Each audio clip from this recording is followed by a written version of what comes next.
history, Thomas Paine was for it at the founding of the country. He called it the citizens' dividend. Decades later, Martin Luther King championed it in 1967, called it the guaranteed minimum income the year before he was assassinated. That same time period, Milton Friedman and 1,000 economists signed a study saying this would be tremendous for America. It passed the U.S. House of Representatives twice in 1971 under Richard Nixon. And then there was one state that actually passed a dividend 11 years later, where everyone in that state now receives between $1,000 and $2,000 a year. No questions asked. And what state is that? Alaska! And how do they fund it? Oil! And what is the oil of the 21st century? Technology! Marijuana, that's right. It's technology. It's technology. You got it right. So you had a sign up saying Jeff Bezos is worth 160 billion, now 80 billion, but it's still a lot of money. And we all know that. How much did Amazon pay in federal taxes last year? Zero. That's right. They paid less in federal tax than all of us. That's crazy. They're a $1 trillion tech company. How did they pay zero in taxes? And I'm going to submit to you all that if Amazon pays zero in taxes, it is not their fault. It is our fault.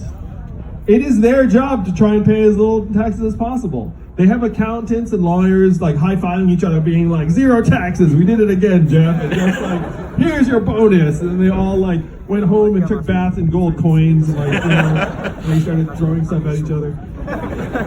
That's their job. It's our job to make sure they can't do that.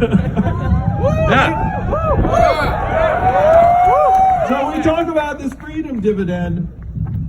We can fund it as long as we put the American people, the beautiful people here in Boston, in position to benefit from all this automation and innovation that's taking place. And as a parent, what excites me most about the freedom dividend is that it would make children and families stronger. It would make us healthier. It would make us mentally healthier. It would drive us to be able to do the work that we want to do. And it would recognize the kind of work that my wife does every day. My wife's at home with our 2 young children, one of whom is autistic. And right now, what does the market value her work at? 0. And what does GDP value her work at? 0. And we know that's perverse. We know that's the opposite of the reality. We know that she's working harder and doing more important work than just about just about anyone else. I was going to say, like, I mean, I'm running for president, so I guess it's pretty cool. So we have to evolve and start recognizing the work, the real work that's being done in our families and communities every day. And one thing that drives me nuts is that the Democratic Party wants to be the party of empowering women. We all know that there are thousands of women here in Boston and millions of women around the country that are in exploitative or abusive jobs or relationships because they lack the economic freedom to walk away. So are we going to talk about empowering women, or are we going to put $1,000 a month in their hands and really empower women? Yeah. The same is true for communities of color. We can talk about empowering communities of color. We can put $1,000 a month into everyone's hands and actually make it so that everyone has a fighting chance to thrive in this society. So this is the freedom dividend. It's not left, it's not right, it's forward.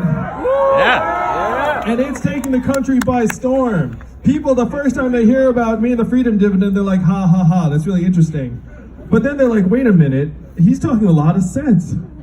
Cars and trucks are going to drive themselves. AI is going to do a lot of the work. My mall did just close. Donald Trump is our president. I do have a supercomputer in my pocket.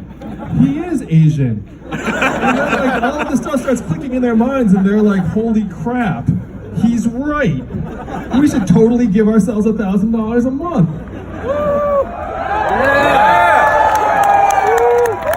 And then you realize, in a democracy, there's absolutely nothing stopping us from giving ourselves $1,000 a month.